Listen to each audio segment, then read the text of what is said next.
मैं आया हूँ जी शहर के अंदर, मैं आया हूँ जी शहर के अंदर, उसका नाम है मेरा भाईंदर।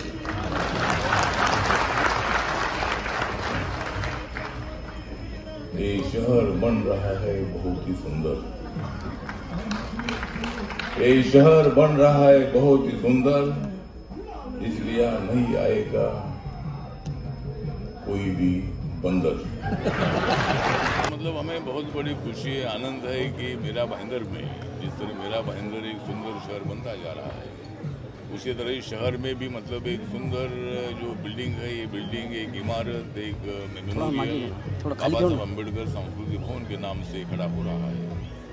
और उसमें बहुत विशेष बात यह है कि जिस घर में लंदन में बाबा साहब अम्बेडकर जी जिस बिल्डिंग में रहते थे, उसी बिल्डिंग का जो डिज़ाइन है, ये डिज़ाइन हमारे प्रताप सरनाईक जी जो मतलब यहाँ के एमएलए है, उन्होंने मतलब उसका उसी बिल्डिंग की जो इमारत का जो नक्शा है, ये नक्शा बनाया है। दिलीप ढोले जी जो मतलब यहाँ के कमिश्नर भी है, और ये 27 करोड़ की ये बिल्डिंग यहाँ खड़ी हो रही है, और उसमें 15 करोड़ पैसे महाराष्ट्र सरकार के हैं, 1 करोड़ रुपया प्रताप सरनाईक के एमएलए फंड से है, और 11 करोड़ रुपया महानगर पालिका ने अपने बजट से उसमें खर्च किया है। और उसमें अद्ययावत हॉल है, बहुत अच्छी लाइब्रेरी है, यूपीएससी एमपीएससी बैंकिंग और भी ट्रेनिंग देने का भी मतलब वहाँ प्रावधान है। और लोगों को अगर किसी की शादी करनी है तो बहुत कम पैसों में वहाँ के गरीबों को जो शादी के लिए हॉल मिलेगा, बाहर लोन भी है, और कम से कम 65 करोड़ कीमत की जो ज़मीन है, ये ज़मीन मतलब इस मेमोरियल के लिए महानगर पालिका ने दे दी है, और एक बहुत अच्छी बात है। और ये प्रोजेक्ट कम से कम 100 करोड़ का हो रहा है, और वहाँ बाबा साहब अम्बेडकर जी का भी भव्य स्टैच्यू जो है ये उस बिल्डिंग के सामने खड़ा होने वाला है। तो ये बहुत ही अच्छा काम मतलब महानगर पालिका ने प्रताप सरनाईक जी ने किया है, इसीलिए मैं उनका आभार व्यक्त करता हूँ। ढोले आप ये बताइए कि मात्र 16 करोड़ रुपया भवन के लिए था, नगर पालिका ने 11 करोड़ रुपए दे के, मतलब आयुक्त का कितना योगदान आप मानते हैं कि ये भवन बनाने में कितना बड़ा योगदान रहेगा? हाँ, मतलब आयुक्त का भी योगदान बहुत बड़ा है, कम से कम 40% जो मतलब सहयोग है, ये सहयोग महानगर पालिका भी उसमें महानगर पालिका का भी है, और इस महानगर में रहने वाले लोगों को भी सुविधा उसमें है। कोई भी जाति का धर्म का आदमी हो, उनको उस हॉल का उपयोग करने के लिए मिलेगा, शादी करने के लिए मिलेगा, कोई ट्रेनिंग देना है तो ट्रेनिंग देने के लिए मिलेगा। तो इसीलिए महानगर पालिका का भी इसमें अच्छा योगदान है। सर, राहुल गांधी की जो भारत जोड़ो यात्रा चल रही है, इसे आप कैसा देखते हैं, क्या कहेंगे इस पर? भारत जोड़ो यात्रा उनकी चल रही है, लोगों का तो रिस्पॉन्स मिलता ही है। मैंने भी भारत यात्रा कन्याकुमारी से निकाली थी, और महू तक मैंने भी यात्रा निकाली थी, तब भी मेरे यात्रा में भी मतलब हजारों लोगों की संख्या स्वागत के लिए आती थी। राहुल गांधी जी एक पार्टी के बड़े नेता है, और उनको देखने के लिए भी गांव के लोग, टाउन के लोग मतलब बड़ी संख्या में आते हैं। वहाँ कोई पार्टी का विषय नहीं है, तो उनके पद यात्रा को या उनके यात्रा को थोड़ा रिस्पांस मिल रहा है दिखता है, लेकिन उसका उपयोग कोई होठों पर बिल्कुल होगा नहीं। कांग्रेस पार्टी की स्थिति ना के बराबर है। आज कांग्रेस पार्टी एक बाजू में ममता बनर्जी की जो पार्टी वेस्ट बंगाल में है, वो पार्टी के एमपी ज़्यादा है, उतने कांग्रेस की ऑल इंडिया के नहीं है। तो इसीलिए मतलब कांग्रेस पार्टी एक बहुत बड़ी पार्टी के रूप में काम करती रही, 75 साल 70 साल से सत्ता में रही, लेकिन आज कांग्रेस पार्टी की ताकत बहुत बड़ी कमज़ोर हो गई है। और नरेंद्र मोदी जी के नेतृत्व में हम लोगों ने एनडीए इतनी स्ट्रांग की है कि 2024 में हम 400 के ऊपर सीटें जीतेंगे, और 2024 में हम सरकार बनाएंगे। और महाराष्ट्र में भी मतलब माननीय एकनाथ शिंदे जी, देवेंद्र फडणवीस जी और आरपीआई की मिलकर यहाँ भी सरकार 2024 में आएगी, और ये सरकार चली जाएगी। इसी तरह की भाषा रोज की जाती है, लेकिन ये जाने का विषय नहीं। हमारे पास क्लियर मेजॉरिटी है, तो ये सरकार क्यों जाएगी? हमारे पास इतनी मेजॉरिटी है। जब तुम्हारे पास मेजॉरिटी थी तो आप सत्ता में रहे, जब आपकी मेजॉरिटी कम हो गई और हमारी मेजॉरिटी बढ़ गई तो हमने सरकार बनाई। तो लोकतंत्र में जिसकी मेजॉरिटी होती है उसकी सरकार बनती है। तो अभी हमारा सरकार जाने का विषय नहीं आता है, तो इसीलिए मुझे लगता है कि राहुल गांधी के भारत जोड़ो यात्रा से कांग्रेस को बिल्कुल फायदा हुआ नहीं। सरकार में मंत्री पद की भी आपने मांग की है, आपको कितनी उम्मीद है? अभी हमने तो मांग किया है, मतलब देवेंद्र फडणवीस जी से बात की है। जिस तरह देवेंद्र फडणवीस जी के सरकार में आरपीएफ को एक मंत्री पद दिया था, तो हमारा समाज भी चाहता है कि भाई अगर सत्ता आई है तो उसमें आरपीआई को भी सत्ता की भागीदारी मिलनी चाहिए, लोगों के कल्याण के लिए, लोगों के काम के लिए। तो देवेंद्र फडणवीस जी ने जब सेकंड विस्तार होगा तो उसमें आरपीआई को भी लिया जाएगा, ऐसा आश्वासन दिया है। जरूर है, हमारा विचार करेगा, ऐसा हमको विश्वास है। ठीक है सर। कमिश्नर साहब को एक विनती की है कि ऐसी वास्तुएं शहर में जब निर्माण होती है तो उसका जो फ़ायदा है गरीबों को होना चाहिए, और ख़ासकर इसमें जो हॉल बनेंगे या लॉन बनेगा तो माफक दर में गरीबों के शुभ कार्य में या उनसे भी कार्यों के लिए ये महानगर पालिका ने मुफ्त देना चाहिए, ऐसी मेरी विनती थी। साथ में डॉक्टर बाबा साहेब अम्बेडकर का पुतला सबसे बड़ा 5 फुट का जो चौथा रहेगा, उसके ऊपर 15 से 20 फुट का डॉक्टर बाबा साहेब अम्बेडकर जी का पुतला वहाँ पे होना चाहिए, ऐसी मेरी मांग है। वो भी माननीय कमिश्नर साहब ने मंजूर कर दी है। वो विपस्सना केंद्र होगा, कम्युनिटी हॉल होगा, कुछ जो नेतागण आते हैं उनको रहने के लिए बंदोबस्त वहाँ पे किया जाएगा। यूपीएससी एमपीएससी के विद्यार्थियों को मार्गदर्शन शिविर वहाँ पे मिलेगा, और साथ में बहुत सारे काम, लाइब्रेरी है बहुत बड़ी वहाँ पे, ऐसे बहुत सारे अच्छे उपक्रम उस सांस्कृतिक केंद्र के माध्यम से मीरा भाईंदर शहर के लोगों को मिलेंगे। और करीबन 10 से 11 साल के मेहनत के बाद आज ये निर्णय हुआ, इसके लिए मैं बहुत खुश हूँ। महानगर पालिका और राज्य शासन, खासकर एकनाथ जी शिंदे मुख्यमंत्री और हमारे उप मुख्यमंत्री देवेंद्र फडणवीस, तो सरकार का मैं धन्यवाद देता हूँ कि इसके लिए उसने मंजूरी दी है। पिछले 11 साल में जितने विकास कार्य आपने नहीं किए होंगे, उससे ज़्यादा पिछले 3 महीने में विकास कार्य और लोकार्पण किया गया। इसमें प्रशासन, मनपा प्रशासन हो या फिर मंत्रालय प्रशासन हो, और आपका इसमें कितना योगदान रहा है? ये देखिए, योगदान तो सबका होता है। राज्य सरकार, महानगर पालिका, स्थानीय लोगों के साथ करने पड़ते हैं।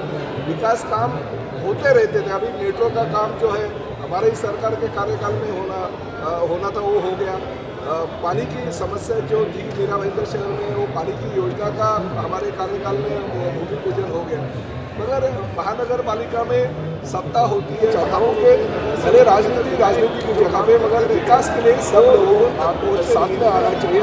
और मेरा ये सपना है कि आगे के 2 साल में मीरा भाईंदर शहर जैसे शंघाई का काम कर रहा हूँ पिछले लोगों के सामने, ऐसा मीरा भाईंदर शहर का नाम विकास के लिए राज्य के सभी सामने रखने वाले, ये मेरा कहना है। और उस तरह से हम आगे जब से इस मीरा भाईंदर शहर का कमिश्नर के तौर पर उन्होंने अपना सहयोग चालू किया है, उसी दौरान मीरा भाईंदर के बहुत सारे विकास काम हो गए। मीरा भाईंदर शहर को राज्य में नहीं बल्कि केंद्र में 9 वर्ष की महापालिका होने के बावजूद भी बहुत के विकास के प्रमाण पत्र मिले, उन्हें पारितोषिक मिला है।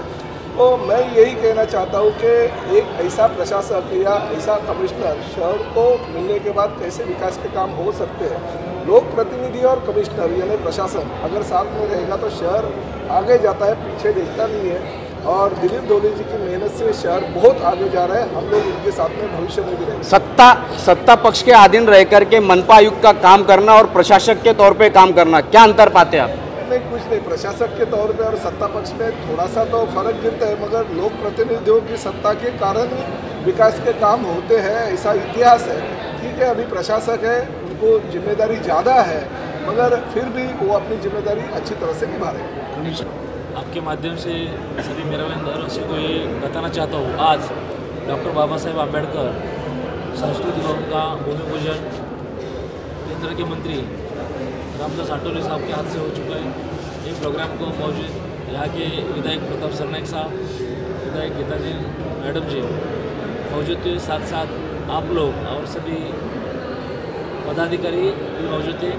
ये शहर को लेके अभी मेरे पहले विधायक प्रताप सरनाइक साहब ने बताया, ये शहर में जो बन रहे सांस्कृतिक भवन बन रहे, उसका फायदा सोशली वीकर सेक्शन, समाज के जो वंचित घटक है उसको होगा। साथ साथ पिछला वाला जो घटक है समाज के हर एक, उसके अंदर स्टडी करना है, जिसको MPC करना है, UPC करना है, देन बैंकिंग का अभी आठवले साहब ने एक अच्छा सुझाव दिया, बैंकिंग का ट्रेनिंग का भी उसके अंदर इनकॉर्पोरेट करो। उसके कारण बैंकिंग में जो नौकरी मिलता है वो भी काफ़ी हद तक अपनी मीरा भाईंदर राशि को मिलेंगे। जो घर के बच्चे गरीब घर के उनको पढ़ाई करने के लिए फैसिलिटीज़ नहीं रहता, उसके लिए पूरा फैसिलिटीज़ मीरा भाईंदर महापालिका की तरफ से वही उसके अंदर दिया जाएगा। साथ में कॉन्फ्रेंस हॉल है, शादी के लिए या छोटा फंक्शन करने के लिए जो हॉल है वो भी रहेगा। और बाकी उसके अंदर जो फैसिलिटीज़ है वो अपने से मैंने देखा है। जो वंचित घटक है समाज का, जो वीकर सेक्शन है, उनको इसके अंदर फैसिलिटी का ज़्यादा फायदा हो जाएगा। और साथ साथ मीरा भाईंदर का सांस्कृतिक भवन है, महाराष्ट्र का पहला है। उसके लिए अपने कार्य सम्राट विधायक सरनायक साहब ने बहुत अच्छी तरह से 2009 से मेहनत किया है। उनके साथ साथ में जब से मैं आया उसके अंदर कॉरपोरेशन ने भी मेहनत करके अभी अच्छी तरह से आज भूमि पूजन होना, 1 साल में, आने वाले 1 साल में इसका लोकार्पण 16 में यही हॉल में होगा, ऐसा उम्मीद रखते हैं। Thank you sir. 11 करोड़ रुपए देना एक बहुत महत्वपूर्ण कदम माना जा रहा है नगर पालिका की तरफ से सांस्कृतिक भवन बनाने के लिए। तो आपको नहीं लगता कि पैसा कम पड़ेगा तो और आने वाले समय में बढ़ाना पड़ेगा? जरूरत लगा, आज तो हमने 11 करोड़ बोला है, लेकिन महंगाई के तौर पे आप काम बढ़ने के बाद अगर ज़्यादा भी पैसा लगा तो दिया जाएगा। अभी जो सरनायक साहब ने मांग की, वहाँ डॉक्टर बाबा साहब अम्बेडकर का जो पुतला रहेगा 15 से 20 फुट का ऊंचाई का पुतला, वो भी बनाएंगे। और काम करते थे, मैंने बार बार बोला, एक सोशली वीकर सेक्शन है, उनके लिए हम काम तो करते हैं। समाज के जो वंचित है, जो वीकर सेक्शन है, उनके लिए, उनकी भलाई के लिए। तो अगर ज़्यादा भी पैसा लगा तो मीरा भाईंदर महापालिका उसके लिए खर्चा करेंगे, लेकिन अच्छी बिल्डिंग और सब फैसिलिटी सब मीरा भाईंदर के सब लोगों को दिया जाएगा। जैन जी, आप ये बताएं कि रामदास आठवले ने, जिन्हें विधायक प्रताप सरनाइक हो या फिर मनपा प्रशासन हो, दोनों की जमकर तारीफ की, आप क्या कहेंगे? बिल्कुल तारीफ करने योग्य, अगर कोई काम होते हैं तो तारीफ करना भी चाहिए। उन्हें उत्साह और बढ़ेगा अच्छे काम करने के लिए, तो अच्छे काम की तारीफ बिल्कुल होनी चाहिए। आज मीरा भाईंदर में केंद्रीय सामाजिक मंत्री रामदास आठवले ने डॉक्टर बाबा साहेब अम्बेडकर सांस्कृतिक भवन का उद्घाटन किया और उसके बाद लता मंगेशकर नाट्यगृह में कार्यक्रम हुआ, जिसमें उन्होंने महानगर पालिका से लेकर विधायक प्रताप सरनाइक की जमकर तारीफ की। और उन्होंने कहा कि जिस तरीके से यहाँ पर बाबा साहब अम्बेडकर का सांस्कृतिक भवन बन रहा है और उस भवन में IAS हो चाहे IPS हो, अन्य लोगों जिस तरीके की सरकारी नौकरियाँ हैं, उनकी किताबें वहाँ पे रहने वाली है। लाइब्रेरी में अत्याधुनिक VIP सूट रहने वाले हैं और इसके अलावा कैफेटेरिया बनेगा। शादी के लिए वहाँ पर बहुत बड़ा मंगल कार्यालय रहेगा। करीब 27 करोड़ खर्च करके बनाया जा रहा है, जिसमें से 15 करोड़ राज्य सरकार ने दिया है, 1 करोड़ विधायक प्रताप सरनाइक ने अपने निधि से दिया है। वहीं पर मनपा ने महत्वपूर्ण भूमिका निभाते हुए 11 करोड़ रुपए के लगभग निधि इस प्रस्ताव में, इस भवन बनाने के लिए दिया है। और मनपा आयुक्त दिलीप ढोले ने दावा किया है कि आने वाले 1.5 वर्ष में मीरा भाईंदर में इंग्लैंड की तर्ज पे बना हुआ अत्याधुनिक बाबा साहेब अम्बेडकर सांस्कृतिक भवन बन के तैयार हो जाएगा, इस तरीके का उनका दावा है। जिस तरीके से मनपा प्रशासक बनने के बाद मीरा भाईंदर में लोकार्पण और उद्घाटन के कार्यक्रम का जो धड़ाका लगा है, उसका श्रेय विधायक प्रताप सरनाइक ने मनपा आयुक्त, मनपा प्रशासन को दिया है। वहीं पर शिंदे सरकार को भी इसके लिए बहुत ज़्यादा उन्होंने शुक्रिया अदा किया है। इसी तरीके की खबरों के लिए मेरे यानी शकील शेख के साथ बने रहे, देखते रहे सिटी न्यूज़ मुंबई।